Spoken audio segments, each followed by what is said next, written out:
Bienvenidos a la serie de podcast de formación del programa Aula para accionistas de CaixaBank. Hoy, ¿están la bolsa y la economía real desconectadas? Bienvenidos a Formación Financiera Aula, la serie de podcast de formación del programa Aula para accionistas de CaixaBank, donde os mantendremos informados sobre los temas más actuales de finanzas e inversión. Soy Josep Lob, responsable del programa de formación para accionistas en CaixaBank. Comenzamos. Podcast Programa Aula. Desde Accionistas CaixaBank seguimos de cerca cómo la actividad inversora minorista se ha situado en sus máximos desde el crash de 2008 en la bolsa americana. Y claro, nos preguntamos si está pasando lo mismo en la bolsa europea y española. De esto queremos hablar hoy con Adrià Morrón, economista de CaixaBank Research y coautor del paper titulado Bolsa Americana, ¿exuberancia racional? Este paper lo podéis encontrar en la web corporativa de CaixaBank Research. Hola Adrià. Hola Josep, un placer estar en Formación Financiera Aula. Contamos también con Alberto, director de oficina de CaixaBank, con quien comentamos a menudo el comportamiento de los mercados y sus repercusiones. Hola Alberto, gracias por venir. Hola Josep, hola Adrià, gracias por invitarme a mí también. Adrià, hablábamos con Alberto sobre la relación entre la bolsa y la economía real, de esta desconexión de la bolsa de Estados Unidos con los fundamentos económicos, sobre los titulares que hablan de las importantes subidas de la bolsa americana, el papel que juegan los nuevos inversores minoristas. Eso es, Josep. Hemos llegado a escuchar que se está produciendo una desconexión entre los mercados financieros y la economía real en Estados Unidos. En la oficina me hacen preguntas y me gustaría saber en qué niveles se mueven la bolsa española y la europea. ¿Encontramos similitudes con el modelo americano o son escenarios que solo se dan allí? Bueno, tenemos que pensar que en Estados Unidos el S&P 500 ha experimentado un crecimiento que ha sido realmente vertiginoso. La recuperación del IBEX 35 y el Eurostoxx 600, que son los equivalentes español y europeo, también ha sido notable, pero se ha quedado en cotas más moderadas. En concreto, para daros algunas cifras, comparado con los mínimos de la pasada primavera, pues a cierre de febrero el S&P 500 había crecido un 70%, mientras que el IBEX y el Eurostoxx lo habían hecho en un 40 y un 50% respectivamente. Y si tenemos en cuenta los niveles prepandemia, que son más ilustrativos, pues la bolsa americana ya hace meses que los ha superado y lo ha hecho con comodidad, mientras que la bolsa europea pues apenas ha recuperado las cotas prepandemia y la española sigue claramente por debajo. Es verdad. Aunque bueno, también debemos decir que la recuperación de la bolsa europea y española está siendo notable, aunque es lo que decía, ¿no? Denotan un menor dinamismo respecto a la bolsa americana. ¿Y a qué se deben estas diferencias en la recuperación? Pues básicamente podemos decir que se debe a tres factores. Por un lado, a las diferencias del impacto económico de la COVID, que ha sido menor en Estados Unidos respecto a Europa y menor en Europa que en España. En segundo lugar, podemos hablar de la expectativa de recuperación económica. El proceso de vacunación en Estados Unidos está bastante más avanzado y se prevé que el PIB estadounidense se recupera a niveles prepandemia en 2021. En cambio, la expectativa en Europa es para 2022 y en 2023 para España. Y en tercer lugar, debemos hablar de la composición sectorial de los índices. Y es que dentro del S&P 500 tienen mucho más peso las empresas tecnológicas que han tenido un comportamiento bursátil muy bueno por los cambios de consumo que ha provocado la pandemia. Sí, se habla mucho de la desconexión entre la bolsa y la economía real en Estados Unidos justamente por estos tres factores y esto ha generado muchos titulares en prensa, pero en Europa y España esta desconexión es menos clara y menos visible.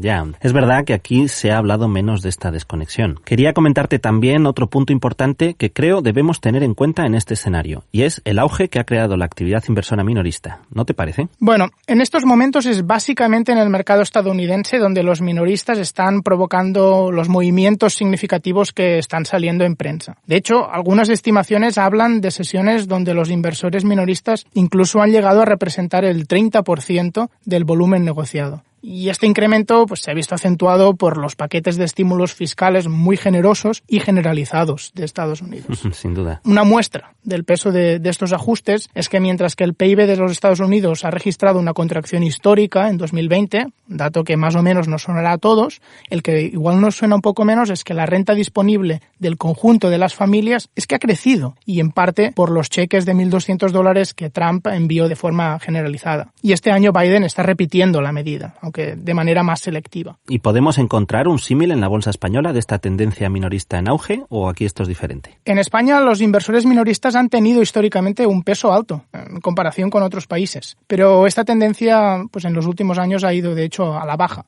En 2019, momento prepandemia, que son los últimos datos de los que disponemos ahora mismo, pues lo que teníamos es que un 16% de las acciones de la bolsa española estaban en manos de las familias. En cambio, en 2014, pues esta cifra estaba superando el 25% y durante los últimos 20 años había estado por encima del 20% de manera sistemática. Pero detrás del auge de los inversores minoristas en Estados Unidos tenemos factores globales de los que España no se escapa. Las tecnologías digitales están acercando y abaratando el acceso a los mercados financieros por el gran público, pero el riesgo es que también acercan este tipo de inversores productos complejos, productos pensados para usos profesionales, como la posibilidad de financiar las compras de acciones con endeudamiento o comprar derivados financieros. Sí, esa es una consecuencia.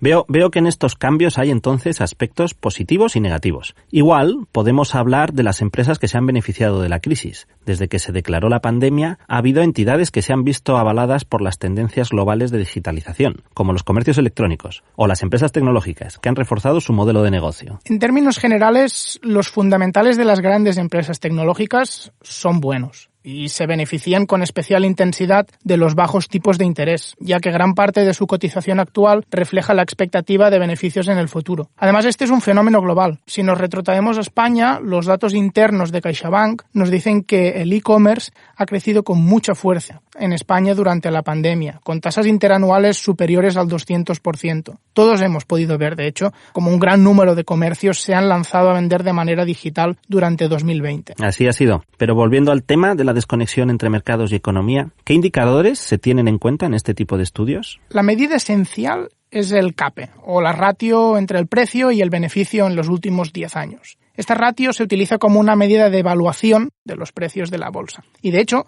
el Premio Nobel de Economía Robert Shiller y su coautor John Campbell demostraron que el CAPE tiene capacidad de predecir el rendimiento futuro probable de las acciones. Eso sí, a largo plazo, digamos en un plazo de 5, 10, 20 años. Cuando se compara el CAPE y los tipos de interés en perspectiva temporal amplia, se constata que hay una relación muy sólida entre ambas variables. Con todo ello, pues lo que vemos es que las cotas actuales del CAPE y de la bolsa estadounidense no se sitúan lejos de esta relación histórica, pero sí lo suficiente como para señalar un punto de cautela. Sí, pero ¿qué pasa con las empresas de nueva creación o con las empresas como las que comentábamos que están ahora en pleno crecimiento y no cuentan con 10 años estables de beneficios para hacer ese cálculo del CAPE? ¿Es útil esta ratio? A ver, el CAPE es una medida pensada para índices bursátiles de referencia que engloban a conjuntos de empresas como el IBEX, el S&P o el Eurostoxx.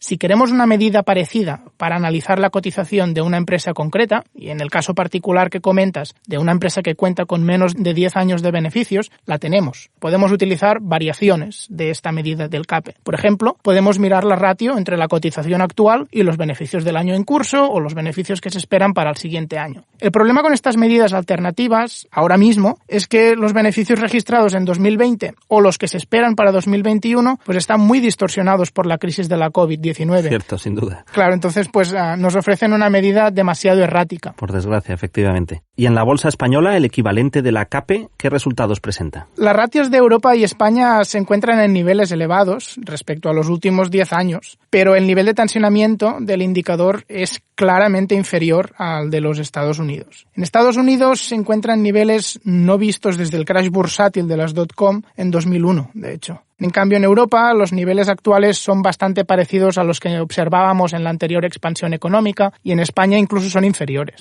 Y con todos estos datos, ¿cuáles son las expectativas de inflación en la bolsa española? En términos absolutos, las expectativas de inflación han aumentado tanto en Estados Unidos como en Europa en los últimos meses.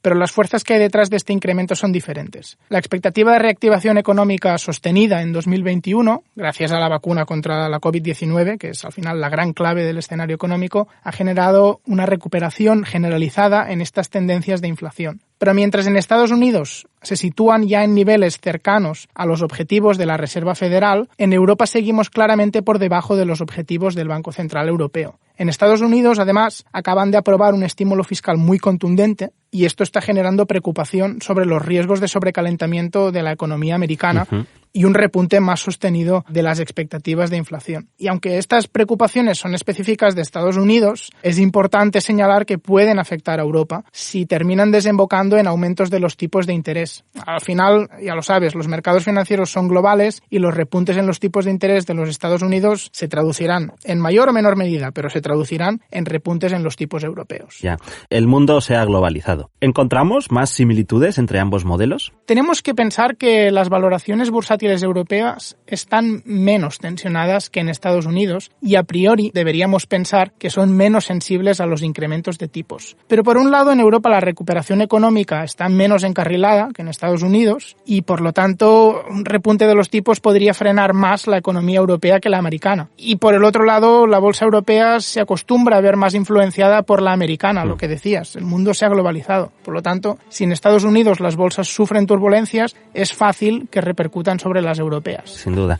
Para concluir, podríamos hacer un resumen. ¿Cómo puede llegar a afectar la bolsa americana a la española? La bolsa europea está condicionada por las novedades en los fundamentales de la economía americana. Y si estos se volvieran adversos, pues podríamos esperar un contagio en las bolsas europeas. Pero ya iremos viendo.